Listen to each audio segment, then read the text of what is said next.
Hi friends, welcome to my channel. இன்றைக்கி பார்த்தீங்கன்னா old cloth reuse idea தான் பார்க்க போகிறோம்.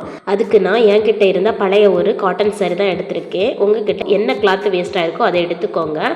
சாரியை ரெண்டாக மடக்கி போட்டிருக்கேன். இனி பார்த்தீங்கன்னா ஒரு மூடி தான் எடுத்திருக்கேன். அந்த மூடியை இந்த சாரீக்கு மேலே வச்சுட்டு ரவுண்ட் ஷேப்பில் வரைஞ்சி கட் பண்ணி எடுத்துக்கிறேன்.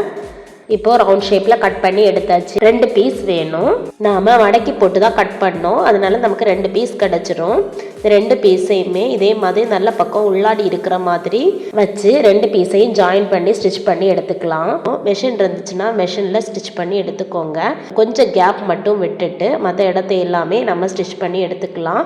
கைநூல் போட்டு எடுக்கிறீங்க அப்படின்னா 2 ஸ்டிச் போட்டிங்கன்னா ஸ்ட்ராங்காக இருக்கும். நான் வந்துட்டு கைநூல் தான் போட்டு எடுக்கிறேன்.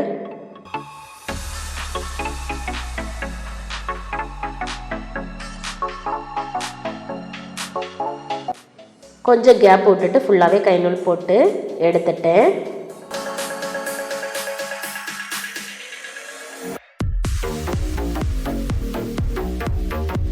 இனி இந்த கேப் விட்டு ஸ்டிச் பண்ணியிருக்கோம் இல்லைங்களா, அந்த கேப் வழியாக நம்ம கையை போட்டு நல்ல பக்கத்துக்கு திருப்பி எடுத்துக்கலாம்.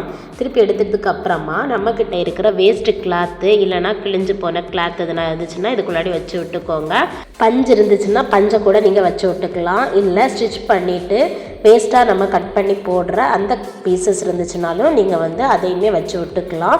நான் என்கிட்ட இருந்த கிழிஞ்சு போன ஓல்டு கிளாத்தை தான் நான் வச்சுருக்கேன். ஃபுல்லாகவே வச்சதுக்கப்புறமா எல்லா இடத்துலையுமே சேம் அளவாக இருக்கிற மாதிரி கையால் அட்ஜஸ்ட் பண்ணி விட்டுருக்கேன். இனி பார்த்திங்கன்னா இந்த கேப்பையுமே நம்ம ஸ்டிச் பண்ணி எடுத்துக்கலாம். 2 சைடு ஓரங்களை உள்ளாடி விட்டுட்டு அதுக்கப்புறமா கைநூல் போட்டு ஸ்டிச் பண்ணி எடுத்துக்கிறேன்.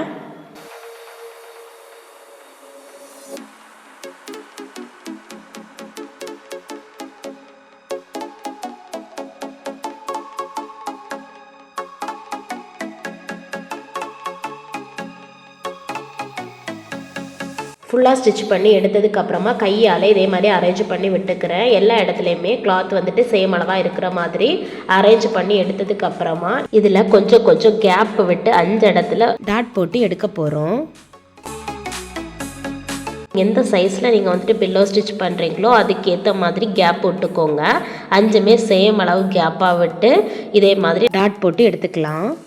ஊசியில் நூல் கோர்க்கும் போது நூலை 2ஆக மடக்கிட்டு அதுக்கப்புறமா கோர்த்து எடுத்துக்கோங்க.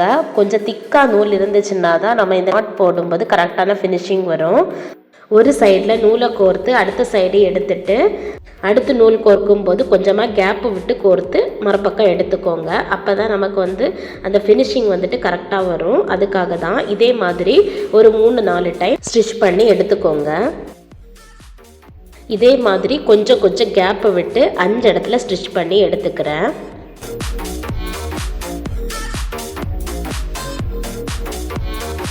அஞ்சு இடத்துல சேம் அளவு கேப் விட்டு ஸ்டிச் பண்ணி எடுத்திருக்கேன். இனி பார்த்தீங்கன்னா இதே மாதிரி சென்டரில் ஒரு ஸ்டிச்சு கூட போட்டு எடுத்துக்கலாம்.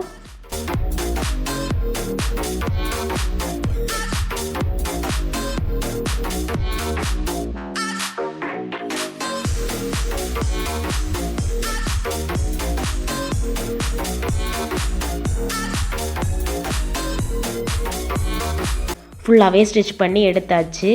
பார்க்கவே சூப்பராக ரெடி ஆகிடுச்சு. நமக்கு எந்த அளவுக்கு சைஸ் பெருசாக தேவையோ அந்த அளவுக்கு பெருசாக பண்ணிக்கலாம். ஃபுல்லாகவே வேஸ்ட் மெட்டீரியலில் தான் பண்ணியிருக்கோம். நீங்களும் கண்டிப்பாக ட்ரை பண்ணி பாருங்கள். இந்த வீடியோ உங்களுக்கு பிடிச்சிருந்துன்னா உங்கள் ஃப்ரெண்ட்ஸ் அண்ட் ஃபேமிலிக்கு ஷேர் பண்ணுங்கள். மறக்காமல் லைக் பண்ணி சப்ஸ்கிரைப் பண்ணுங்கள். தேங்க்ஸ் ஃபார் வாட்சிங்.